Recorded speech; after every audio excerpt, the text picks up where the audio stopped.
Does isolation and separation impact the efficacy of Black boys and men? This is a show by the esteemed Dr. T. Hasan Johnson and my dear friend Ted Santos and brother Arthur McIlwain as we explore the dynamics of how isolation and the lack of collaboration actually impacts the mental health of Black men, Black boys, Latin men, and Latin boys, and more or less all men in general. In this show, we're going to explore how men need to come together and have an agenda that's going to be applicable to the long-term sustainability of not only Black men, but also the Black community.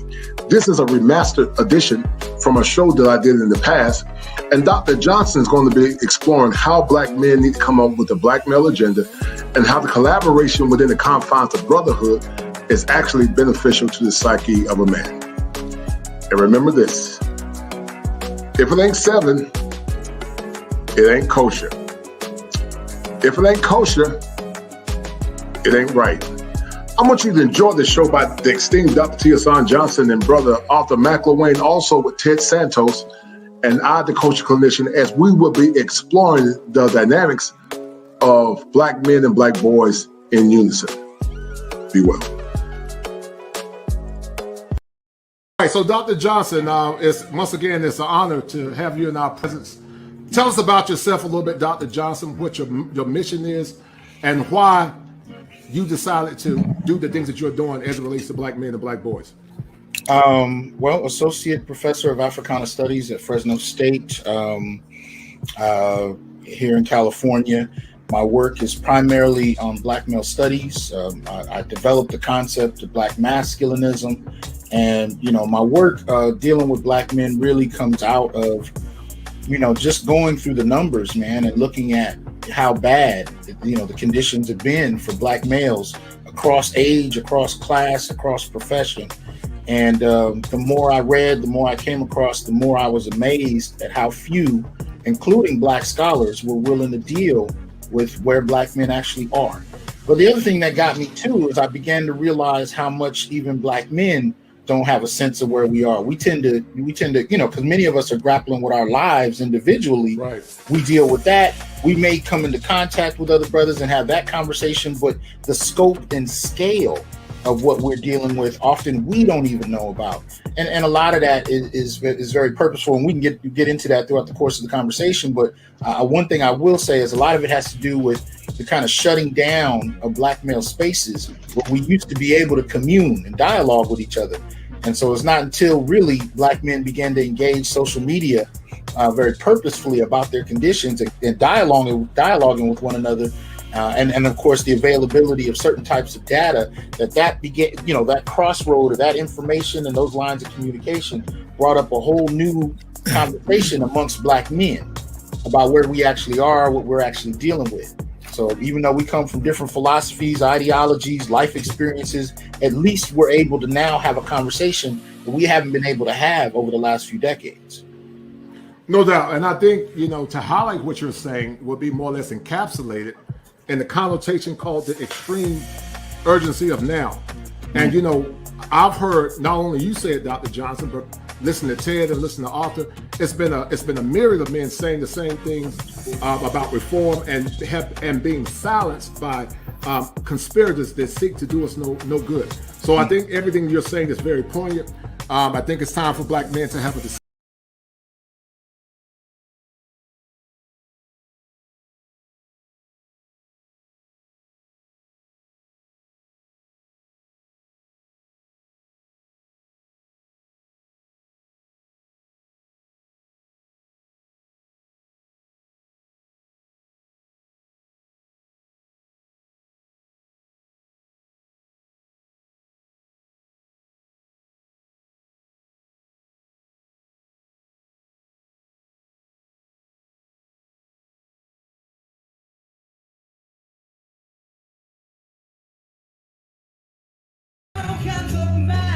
We're bringing it to you.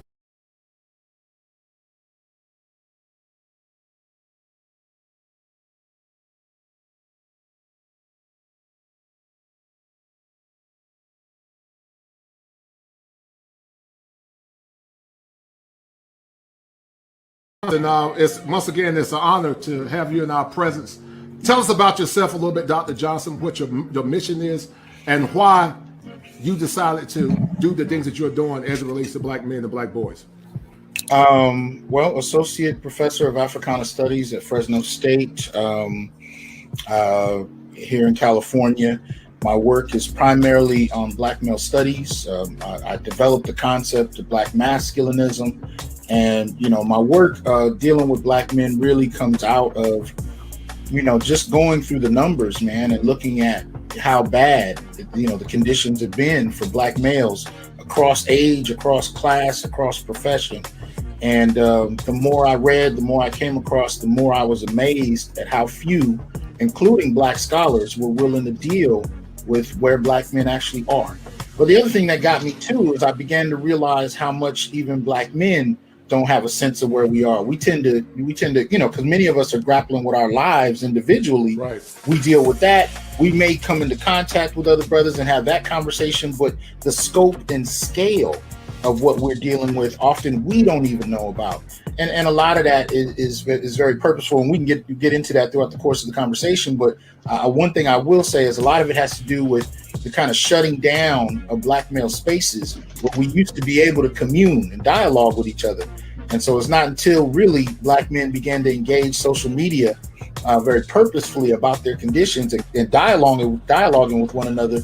And of course, the availability of certain types of data that began, that crossroad of that information and those lines of communication brought up a whole new conversation amongst Black men about where we actually are, what we're actually dealing with. So even though we come from different philosophies, ideologies, life experiences, at least we're able to now have a conversation that we haven't been able to have over the last few decades.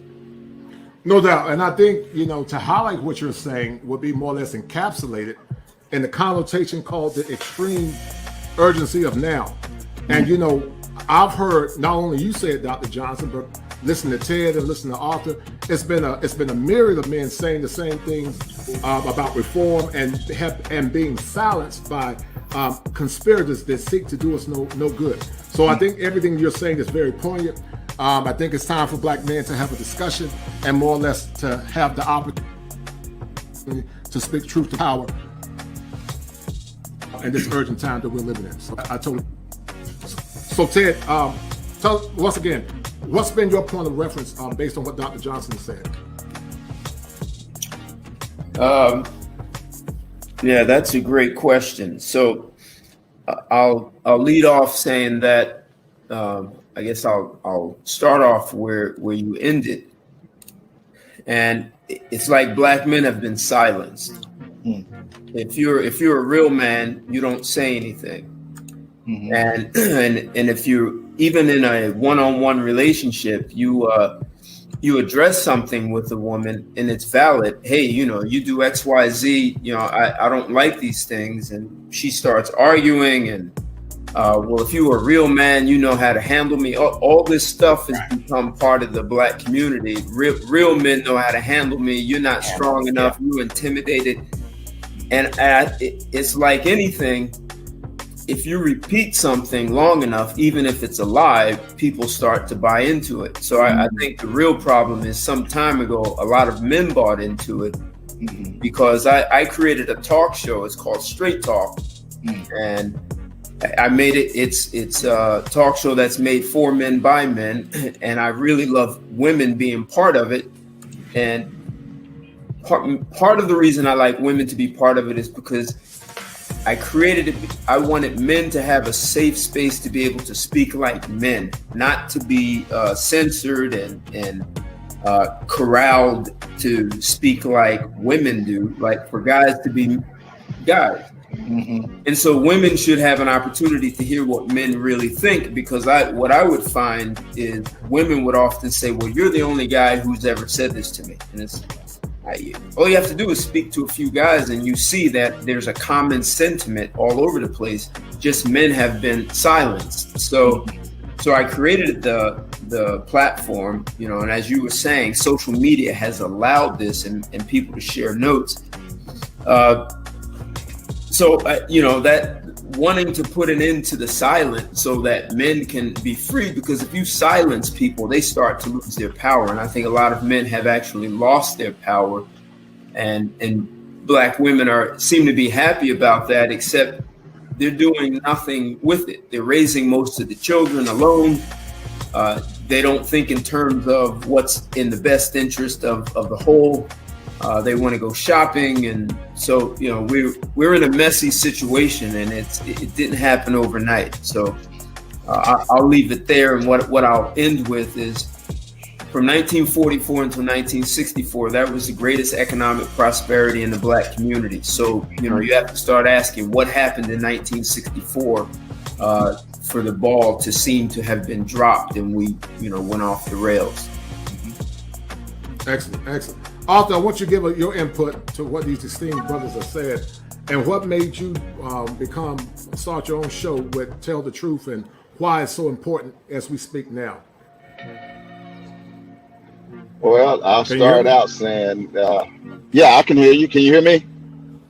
Yes, can you hear me? Yes, I can hear you perfect. Yeah, I'll start out saying by saying I really think that we were tricked, basically. Automatically tricked. And I think it's a grand scheme to do it like that. And I think that's why where we are today. Now, what I mean by tricked is I think the Black woman has been tricked into thinking that they don't need a man, okay, for anything. That's the first and foremost thing. And the second thing is the Black man has been tricked through the laws, through you made reference to mass incarceration, where the laws say one thing but they actually do another, or people get locked up and say, well, how'd you get that much time for this little bit of a crime and you ain't really killed nobody or nothing like that, which that's real prevalent in the world. So and if you look at our youth today, that is a direct result of them being raised by women. And I'm gonna tell you what I mean by that. Women, as one of you guys were alluding to, I'm not sure which one of you was, about feelings. And women get in their feelings and they do things without thinking.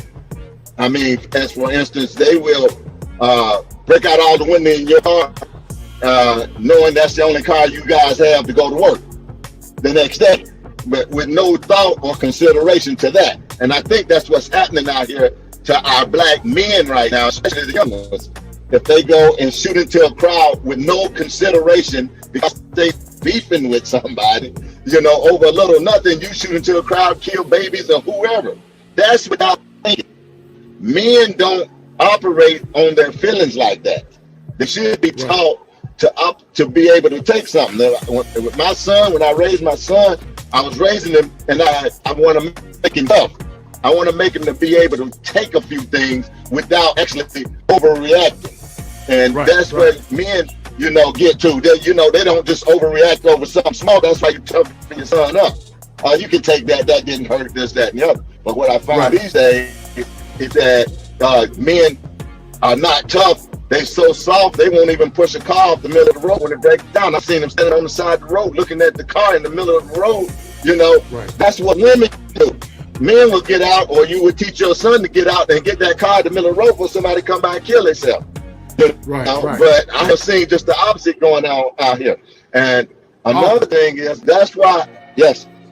Let me segue. Can you hear me? Your point. Yes, sir, I can hold you. Let me segue there, because that's an excellent point. Dr. Johnson, I want you to highlight on the impact of fatherlessness, because we talk about racial profiling, which is definitely an issue in the Black community, but I think the media has used it as a trope to deceive Black men and Black women. Let's talk about the impact of fatherlessness on the development of these Black boys based on your seminal work. So I want you to talk about that a little bit from what Arthur was saying. Well, I think the conditions that produce the tension between Black men and women are the same conditions that produce fatherlessness, right? There's a concept that I used in my show last week. I introduced in my show last week. I call it familial demotion / expulsion. And basically what it is it's a form of what's called anti-Black misandry. It's a form of hatred for Black men. And what it is it's systemically based. See, these things didn't just come out of a vacuum. You know, black women didn't wake up one day and decide they hated their men, and black men didn't wake up one day and decided they were going to disappear. These were conditions that were set environmentally, right? So when you talk about like the advent of the family court and no-fault divorce, you talk about carceral policy, sending black men, especially during the war on drugs. When you talk about massive unemployment. You know what I mean? Especially from the late 1970s onward. We talk about, access to state resources where men had very little compared to many black women, even if they were poor, college access. All of these things are systemic and policy-based. And over decades, they begin to shape attitudes and behaviors in many ways. And these are just human responses. So when you withdraw resources from a community and then only trickle them out to one demographic, in this case, the women, it's not an accident that within 3 decades, the women see their men as ineffectual and unnecessary. Right. I mean, if you're dealing with a poor community that has no inherited wealth, you take away all the jobs and the resources, particularly the men have been, because men's work strategies, you look at the 50s through the 70s, the work strategies of men, you can go back to before that even, but the work strategies of black men was to work as soon as possible. I mean, if you talk to men in my grandfather's generation, they dropped out of school in 4th grade, 6th grade, 8th grade, and got jobs and worked. These were often Southern families with 10, 12 kids, and they had those many kids because they needed, the income, they needed the support. So people worked, especially men. Girls went to school, boys worked as early as possible. So by the time we migrated into the Midwest, the East Coast, and even the West Coast, because we migrated because there were jobs available, and we no longer had to work on sharecropping farms, right? So those jobs became available during World War II.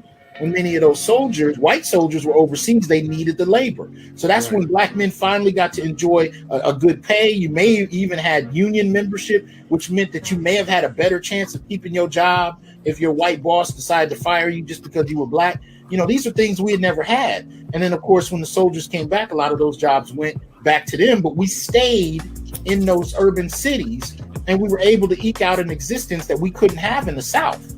Right. But when those jobs get withdrawn and black women are able to transition from doing domestic work for white families to having clerical jobs, low-level white-collar jobs, they still weren't paid as much as white women, but they were more routinely employed, which is still the case, at least up until the last 6 or 7 months with COVID. It's been the case that since then, black women have been more consistently employed than black men.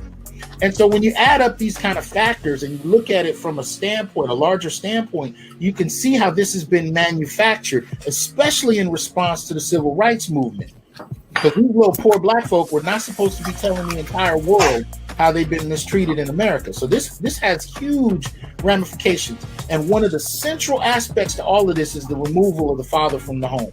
Right. We actually married at higher rates than almost any other community prior to the 1970s. Right. But once you had no-fault divorce implemented, once you had family court that's awarding alimony and child support to women across the board, to a population of black folk, men in particular, who really didn't have that much to begin with, our feet weren't far off the ground. Look, I'm looking at this situation with Dr. Dre, right, where his wife wants $2 million a month in spousal support. Right. If you're a multimillionaire or a billionaire, yeah, that's annoying. You can have that conversation. But even if you're paying $2 million a month, you're not worried where your next meal is coming from.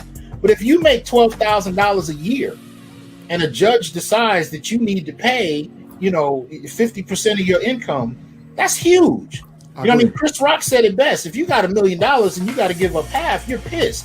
If you got $20 and you got to give up half, somebody might get hurt. See, these are the kind of conditions that black men have found themselves in that really nobody wants to talk about. And black men themselves couldn't talk about it with each other commonly, except through major entertainers. So y'all remember Richard Pryor would talk about it, right? Right. You remember Eddie Murphy would talk about it. When Eddie Murphy Raw came out and he started talking about Johnny Carson getting divorced, that was one of the first major moments that men could dialogue about the impact of, family courts on men. But everyday men couldn't talk across the country in any wide way until you really got to social media. But once men started comparing notes, and it was like, wait a minute, you going through that in New York? I'm going through that in California. You going through that in Texas? Well, he's going through that in Wisconsin, Seattle, Florida. Oh, wait a minute, we all going through this. And now we got brothers calling me from the UK. I got brothers calling me from South Africa, telling me the similarities in their stories. All of these conditions were designed to underdevelop Black men, remove us from the family. And the statistics are quite clear. The impact of the removal of the father from the family has tremendous effect on the kids. Incarceration rates go up dramatically. Poverty rates go up dramatically. You know, all of those things happen just with the removal of fathers. And that's across race. That's across race. So it's particularly potent when it comes to the Black community because we don't have much to begin with in the first place. So when you condition the women to believe that men are unnecessary and that the state can replace them, and did, right, and provided them with a consistent income that Black men themselves couldn't always guarantee, these have implications on what generational thinking women develop over time. Because if you grow up and you see your grandmother is the head of the household, your mother is the head of the household, you're the head of the household, you're training your daughter to be the head. You're talking about 4 generations right there of women, who don't see men as a necessity, right? Because they haven't had to. They've been able to go to school, they've been able to get white collar jobs, they've been able to even get welfare without men. So now you're in a situation where you have a couple years of Trump, welfare being withdrawn, SNAP being withdrawn, COVID hits, right? It said that Black America loses half their employment by the time you get to February, March. But Black men in 30 major cities have been 40 to 50% unemployed before COVID. So now you have a condition where Black women and Black men are starting to live a somewhat similar reality. And now women are saying, well, maybe we need our men after all. And so it sounds like to me, and Ted, I want you to harp on that because you talked about fatherlessness in your podcast on Straight Talk. So it sounds like to me that not only was matrilineal succession part of the Lyndon B. Johnson administration, but it's even more deleterious now, and we're beginning to see the negative side effects of it now because you hear in social media all the time, women say, I want to be protected, where are the men to protect us? But I tell them this, protection comes with a cost. And to segue there again once on fatherlessness, I see it all the time as a clinician. I see young boys come up to me, give me a hug, they hug my legs because there's not a balance in between the genders with men and women because the boys are not used to seeing men in the families. I have little boys in practice to come and hug my leg. It's like I'm a god or something when they see a Black man because they don't see it. And anything or any vestige more or less similar to showing the exoneration of a Black man, a lot of time it's being marginalized. Ted, I want you to talk about what you shared as it relates to fatherlessness on your syndicated show, Straight Talk. And I want you to compare and contrast what Dr. Johnson said. So I think the picture is really big, and recognizing patterns is really important. So if we look at the Middle Eastern or Asian communities that are right here in the U.S., they live in a country with the same court systems and same welfare and all that. And for some reason, the standing of the men in their community doesn't allow for all the things that you see in the Black community. So I'm going to say some historical facts, and I apologize if you know these things clearly, but the Ku Klux Klan started in 1865, and it was the result of women saying, if slavery is abolished, Black men are threat or dangerous, white men, you have to protect us. So bang, we have this Ku Klux Klan.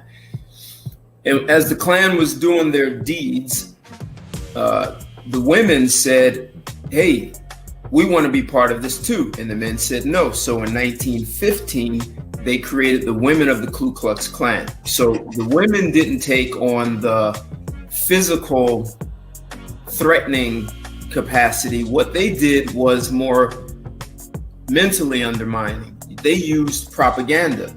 So those very women who created the Women of the KKK, those were the women who were pushing feminism and the right to vote in 1918. And those are the very women that pushed feminism onto the Black community. They influenced policy making with the welfare program, the way it was being pushed in the 1950s. And that was their way to undermine it. So instead of using lynchings and burning and physical threats, they essentially turned the Black woman into a weapon against Black men. And when you tell women this, they don't want to hear it. So, psychological warfare, you read The Art of War by Sun Tzu, he talks about psychological warfare, and they're using it in a very masterful way. If you look at advertising, there's a really good book called The Hidden Persuader. It's written about 1956. And they talk about how they started really using psychologists and sociologists to create advertising campaigns in the 40s and definitely in the 50s. And one of the things that they, talked about in the book was how women didn't want to put perms in their daughter's hair. So they figured out a way to advertise perms as a way for a mother to feel like she's rewarding her daughter. And it changed. So by the 60s, they had some real mastery. So getting Black people to believe that they wanted to live in integrated cities. And like I said, 1944 to 64 was prosperity. Desegregation was a nail in the coffin for the Black community. You left your communities, which means you created a void. You created a void for an example, because before you had lawyers and engineers and doctors and highly skilled laborers who all lived in one community, and the children saw those examples. But when the people who made more money went out and lived in white communities, now you took the examples out. You also took the money, the capital that was supporting and sustaining the community. That left. And you start this erosion. Now the kids only have the pimps and the drug dealers who are an example of success. So affirmative action was a problem. And maybe I should have started what I'm saying with the joke. I heard this comedian tell a joke. He said one of his buddies, he lived in Harlem, and one of his buddies was going out to protest in Harlem, one of the government buildings. And so he didn't want to do the protest. He went to where they were creating all the picket signs and preparing and rallying, getting ready. So at later in the day, he asks his buddy, "Hey man, how did you do? How was the protest? Did you all get any action?" And his buddy just put his head down and said, "Yeah, we didn't really protest." He was like, "How? I saw you making signs. I saw everyone there." And he said, "Yeah, when we got to the government building, they were hiring that day. Someone came out the door and said, 'We have jobs,' and they had paper, and everyone dropped their picket sign to go get the job." And that's kind of what happened to the Black community. Between desegregation, oh good, forget the black economic power. I'm gonna go live in a white community to show I made it. Forget working in a Black company or building Black businesses. I'm gonna go work in IBM or all of that. It's just they abandoned an entire movement. So sort of the gas ran out in 1964, and it's been on a decline. Right. Everything we're saying about the father being taken out, but that's why I bring up the women of the KKK were very involved in that. And when you explain this to Black women, they really don't want to hear it. They'd rather say, "Well, you're jealous." Hell, affirmative action, they just hired more Black women than Black men. And the jobs really were for Black veterans that came back from Vietnam. But they figured we could do a quota by hiring a Black woman. We could check a box for woman and a box for minority. And they could check off, if their quota was 1,000 women and minorities, they could check 500 boxes by hiring 500 Black women. They check one from woman, one from minority. And it's like strategically, women they're not seeing the bigger picture. They believe getting the job, the reward, the doggy bone, is in the best interest of the community. And it wasn't. It wasn't. Dr. Johnson, I want you, that's an excellent point, Ted. Dr. Johnson, I want you to segue and highlight on that and mass incarceration based on your seminal work. And Ted, that was excellent, because I do agree with you. I think there was a sublime, and some believe it's part of a larger conspiracy. But there is a need to more or less continue the emasculation of men and boys, especially in their homes and in the communities. But Dr. Johnson, I want you to highlight what Ted was saying about fatherless mass incarceration, and try to tie those two together if you can. Well, I call it this concept I developed a couple years ago that I use to try and explain it. I call it the promotion-demotion thesis. And basically, again, and this goes to Dr. Bobby E. Wright's work in the early 1980s, Menticide, and he talked about, the strategy the state used to undermine Black men and separate Black liberation, Black activist movements in the 60s and early 70s. And so what we started to begin to see was, at the same time, you had increased college access to Black women, and as the brother pointed out, the access to jobs on the basis of affirmative action, where they were able to, satisfy two categories as both women and Black, whereas Black men could only satisfy one. This is at the same time period that white women designated themselves a minority. And they became the primary demographic to benefit from affirmative action policy, even above and beyond Black women. Right. So that said, that time period, we also had the advent of the war on drugs. Nixon's administration talked about how he was targeting the Black community and what he called hippies. But the impact was tremendous, most particularly on Black men. See, we have this idea that there's this kind of flat Blackness. So when Nixon says he targeted the Black community, he wasn't targeting Black women. They weren't sending Black women to prison. We just never had to make these distinctions before feminism, but now we have to, because feminism separated gender in terms of what women and girls could talk about, but men and boys don't seem to have a gender, so we don't become part of the conversation. So we're conveniently Black sometimes, but women get to be Black and women, just like in the affirmative action context. But anyway, when you start talking about the war on drugs, it is particularly focused on Black men. So we end up becoming the ones that are primarily incarcerated or killed.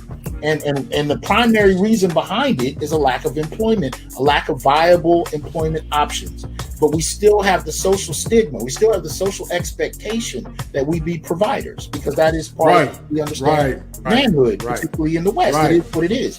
You're the supporter, you're the breadwinner, you're the leader of the family. You're expected to be the bottom line, the decision maker, but all of that is predicated on your ability to provide.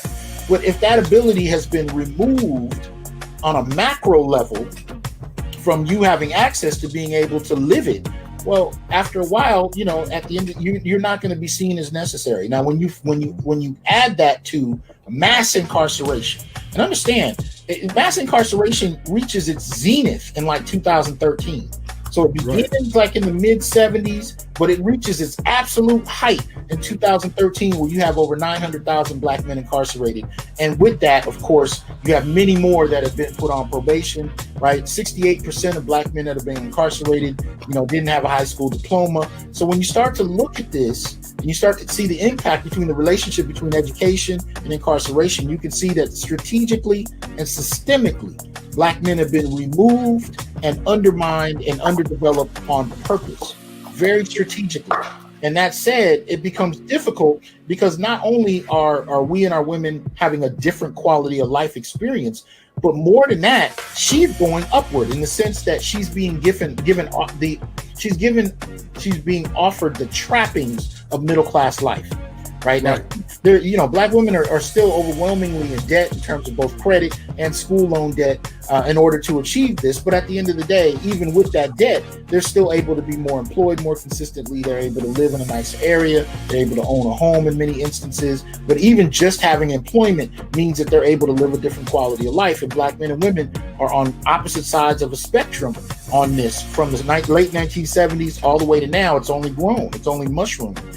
Right. So now we're in a situation where and I make this argument all the time, we actually live two different qualities of life. And so when we dialogue with one another, even women with sons have a difficult time grasping just how different that is. What tends to happen, and I've experienced this both personally and professionally, is you have women who've been socialized since birth to be leaders and to go out and get it. The majority of our elected officials in the last 15 years have been coming out are overwhelmingly female, and this is predicated on their access to education. Right? Men have not had the same access. So when you look at this kind of thing, what you end up having is women who, from birth, have been raised to go get it, to become business moguls, to become leaders, and to see that there's nothing standing in their way. Boys are not necessarily socialized the same way, but even when you try to socialize them that way, the reality of living in this country, the reality of the way the laws are interpreted, the policy set up, men can't often live that way without dealing with the reality of what barriers stand in their way.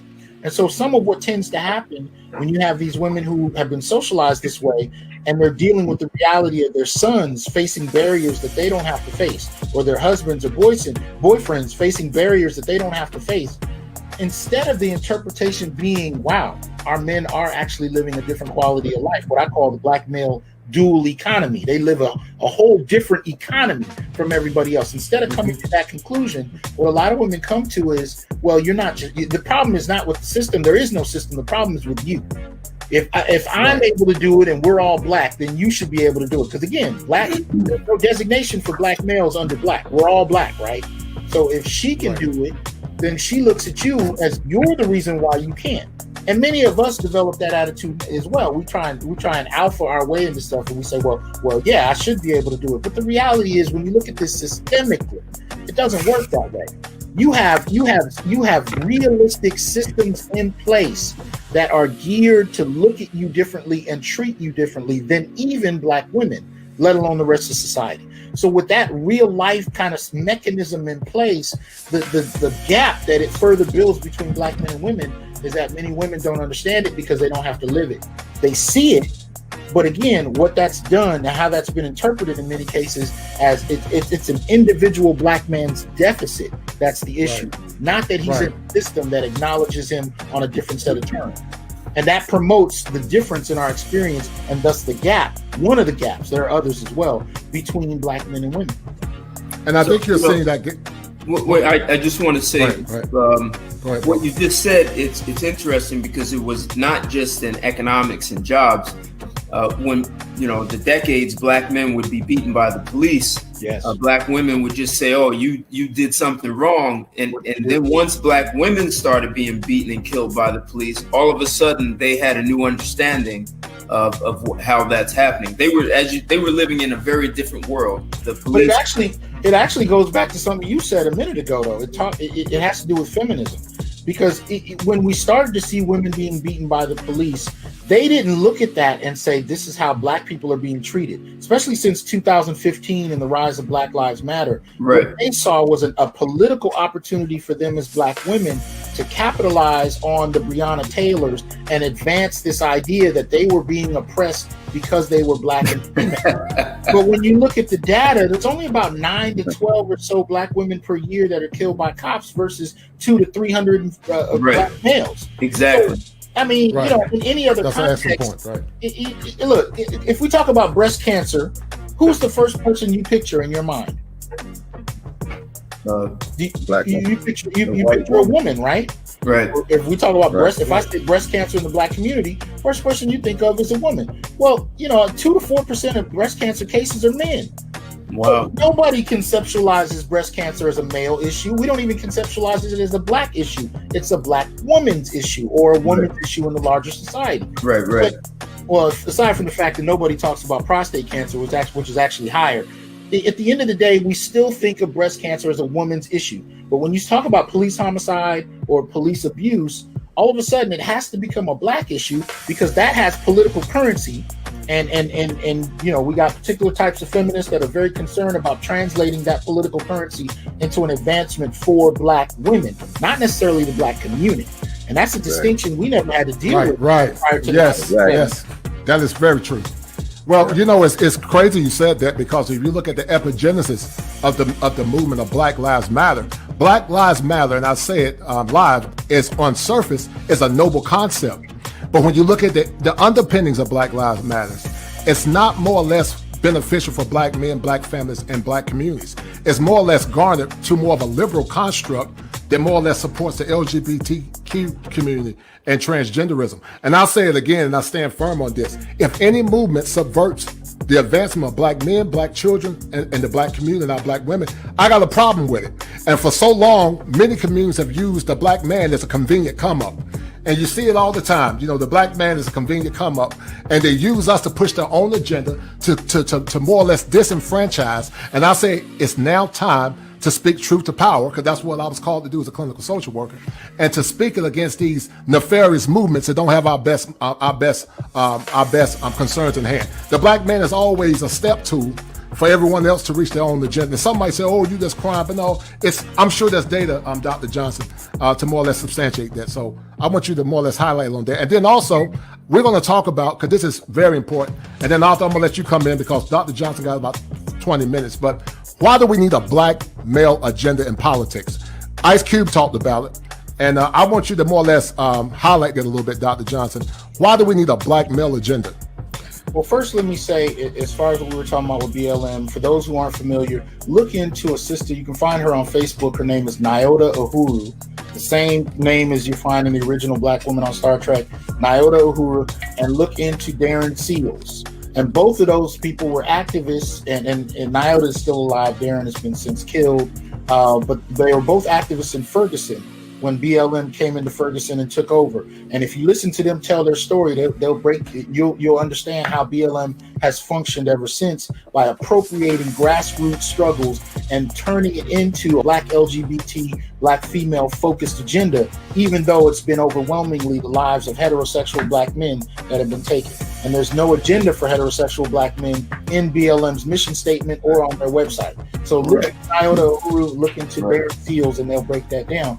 But as far as the black male political agenda or agenda in general, I've been talking about this in the last month or so, month and a half, because it's incredibly important. See, part of the difficulty we have, and again, goes back to what brother was saying about feminism. We operate with an early 1970s paradigm of blackness, where black meant, black. It meant descendants of slaves. It meant you had melanin. It meant that you shared a very particular experience in America.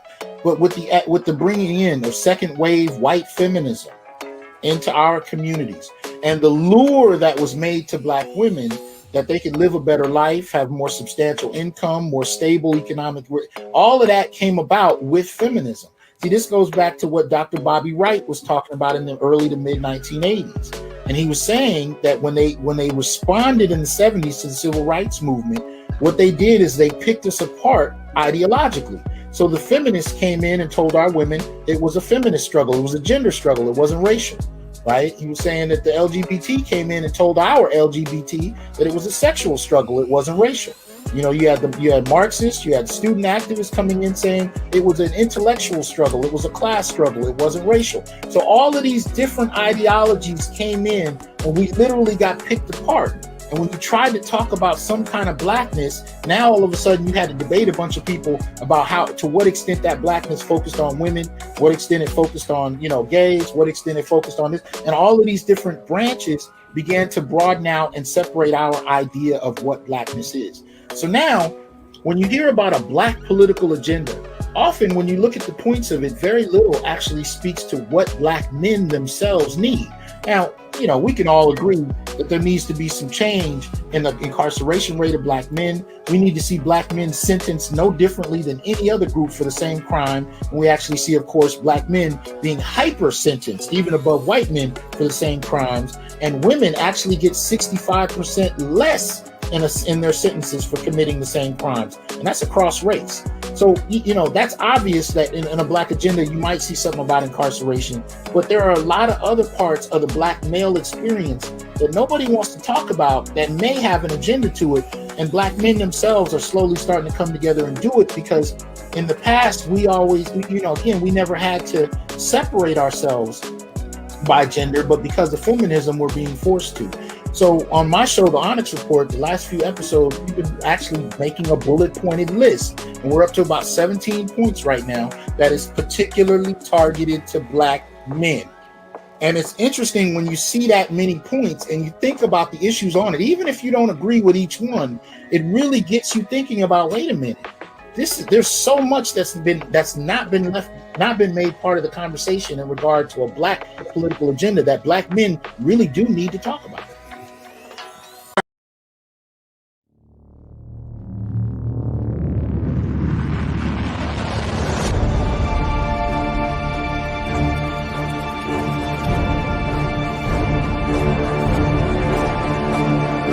Fate is before you. Choose wisely.